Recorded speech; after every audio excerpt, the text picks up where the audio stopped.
आप जानते हैं, भारत दुनिया के सबसे तेजी से बढ़ते एविएशन मार्केट्स में से एक है। रोज हजारों फ्लाइट्स एकदम सेफली टेक ऑफ करती हैं, लैंड करती हैं। लेकिन कभी सोचा है कि इसका ऐतिहासिक रिकॉर्ड क्या कहता है? मतलब अब तक कितनी प्लेन क्रैश हुई हैं और उनमें कितने लोगों की जान गई है?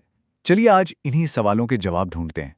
हम 2026 तक के डेटा के आधार पर भारत में हुए प्लेन क्रैशेस के पूरे इतिहास को समझने की कोशिश करेंगे। देखिए, सबसे पहले एक बात साफ कर लेते हैं। आज के जमाने में बड़े कमर्शियल प्लेन क्रैश बहुत ही रेयर हो गए हैं, मतलब ना के बराबर। लेकिन जब हम इतिहास के पन्ने पलटते हैं ना, तो तस्वीर थोड़ी अलग नजर आती है। अगर हम भारत के मॉडर्न हिस्ट्री को देखें तो एक अनुमान के मुताबिक बड़े सिविल एविएशन क्रैशेस में कुल मिलाकर 1000 से भी ज्यादा लोगों ने अपनी जान गंवाई है। ये एक बहुत बड़ा आंकड़ा है। हाँ, लेकिन यहाँ ये जानना भी बहुत ज़रूरी है कि भारत का जो एविएशन सेफ्टी रिकॉर्ड है वो पिछले एक दशक में ज़बरदस्त तरीके से सुधरा है। जैसा मैंने पहले कहा, आज के समय में बड़े कमर्शियल प्लेन क्रैश ना के बराबर हैं।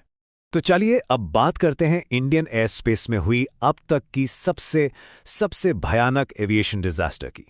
ये बात है 1996 की। दिल्ली के पास आसमान में दो इंटरनेशनल एयरक्राफ्ट्स की आमने सामने टक्कर हो गई थी। सोचिए, हवा में। इस हादसे को इंडियन एविएशन हिस्ट्री का सबसे दुखद चैप्टर माना जाता है। सिर्फ एक हादसे में 349 लोगों की जान चली गई थी। ये नंबर ही अपने आप में इस तबाही की पूरी कहानी बयां करता है।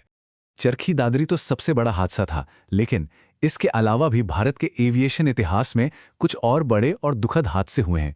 चलिए उन पर भी एक नज़र डालते हैं। मिसाल के तौर पर 1988 में अहमदाबाद में एक क्रैश हुआ जिसमें 133 लोग मारे गए। फिर ठीक 2 साल बाद 1990 में बेंगलौर में एक और हादसा हुआ जिसमें 92 जानें गईं। और अगर हम हाल के सालों की बात करें तो 2010 का मैंगलोर हादसा याद आता है जिसमें 158 लोगों की मौत हुई। और फिर 2020 में कोझिकोड में भी एक हादसा हुआ जिसमें 21 लोगों की जान गई। और देखिए, ये लिस्ट सिर्फ बड़े कमर्शियल प्लेन्स तक ही सीमित नहीं है। इन बड़े हादसों के अलावा इतिहास में छोटे एयरक्राफ्ट और एयर एम्बुलेंस से जुड़े क्रैशेस भी शामिल हैं, जो इस पूरी तस्वीर का हिस्सा हैं। तो ये तो हुई इतिहास की बात। अब आते हैं आज के दौर में। देखते हैं कि मॉडर्न सेफ्टी का जमाना कैसा है और अतीत के मुकाबले आज हम कहां खड़े हैं। अगर हम सिर्फ हाल के सालों को देखें, मतलब 2020 से 2025 के बीच, तो अलग अलग तरह के एयर एक्सीडेंट्स में करीब 320 से ज्यादा मौतें रिपोर्ट की गई हैं। और हाँ, इसमें कमर्शियल और छोटे दोनों तरह के एयरक्राफ्ट्स शामिल हैं। तो इससे एक बात तो बिल्कुल साफ हो जाती है कि हमने कितना लंबा सफर तय किया है। कहाँ पहले के दशक जहाँ बड़े हादसे एक बड़ी चिंता बने रहते थे, और कहाँ आज का दौर जहाँ सिस्टमैटिक सुधारों की वजह से ऐसे हादसे लगभग खत्म हो गए हैं। तो अब सवाल ये उठता है कि ये बदलाव आया कैसे? आखिर हवाई यात्रा इतनी ज्यादा सेफ हुई कैसे? चलिए इसके पीछे के बड़े कारणों को समझते हैं। और ये फैक्ट जानना बहुत जरूरी है। हर साल लाखों करोड़ों लोग भारत में हवाई यात्रा करते हैं, एकदम सुरक्षित। स्टैटिस्टिकली देखा जाए तो एयर ट्रैवल आज भी ट्रांसपोर्टेशन के सबसे सेफ तरीकों में से एक है। तो ये सुधार हुआ कैसे? इसका एक प्रोसेस है। जब भी कोई हादसा होता है, उसकी बहुत गहराई से जांच होती है। फिर उस जांच से जो सबक मिलता है, उसके आधार पर नियमों को और सख्त किया जाता है, नई टेक्नोलॉजी लाई जाती है और पायलट्स की ट्रेनिंग को और भी बेहतर बनाया जाता है। ये एक लगातार चलने वाली प्रक्रिया है जिसमें हमेशा सुधार की गुंजाइश रहती है। तो अगर हम पूरी बात को समेटें तो की टेकअवेज क्या है? पहला, इतिहास में दर्जनों बड़े सिविल एविएशन क्रैश हुए हैं।